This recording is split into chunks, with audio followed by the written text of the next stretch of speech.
শুভ সকাল বন্ধুরা। এনজয় জগন্নাথ। আজকে খুব ভোরে ওঠা সম্ভব হয়ে ওঠেনি, কারণ কালকে হঠাৎ করেই পেটের সমস্যা হয়েছে, তাই শরীরটা আমার খুব খারাপ। এবং তারপরেও বই নিয়ে বসেছি, দেখি যতটুকু করা যায়। আজকে বসেছি অঙ্ক নিয়ে, অঙ্কের অনুপাতটা করছি। অনুপাতটা করার পরে ভাবছিলাম সময়কার্য এবং নল চৌবাচ্চটা করব। দেখি এই অসুস্থ শরীর নিয়ে কতটুকু কি করা যায়।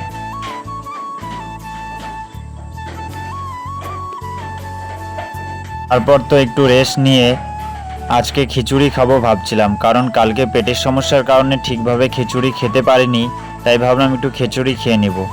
খিচুড়ি খাওয়ার পর আবারও বসেছি অঙ্ক নিয়ে, অনুপাতটা প্রায় কমপ্লিট করলাম। তারপরে সময়কার্য নিয়ে বসেছি। সময়কার্যটা করার পর নল চৌবাচ্চটা করব ভাবছি, কারণ সময়কার্য করলে খুব সহজেই নল চৌবাচ্চের অঙ্ক পাওয়া যায়।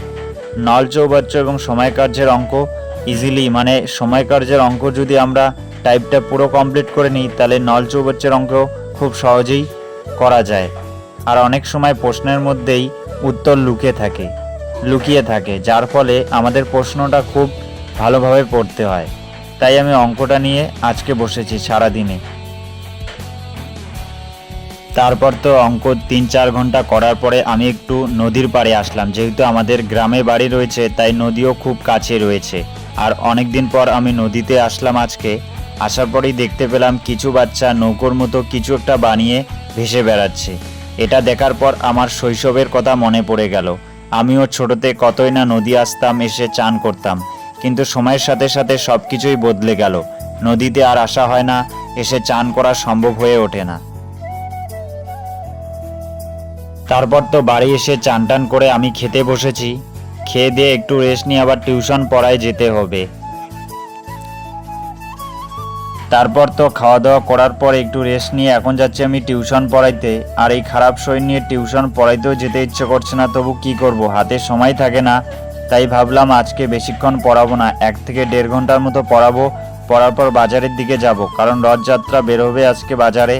তারপরে তো আমি চলে আসলাম বাজারে। তারপরে এসে জগন্নাথ দেবের দেখা পেয়ে গেলাম।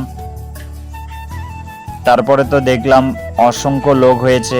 শরীরটা যদি ভালো থাকতো তাহলে আমিও আসতাম, তবু কি করব, শরীরটা খারাপ হয়েছে, তাই কিছু করার নেই। তারপরে তো বাড়ির দিকে যাচ্ছি, হঠাৎ করেই বৃষ্টির দেখা পেয়ে গেলাম, তাই এই বৃষ্টিতে দাঁড়িয়ে পড়লাম কোনো একটা দোকানে।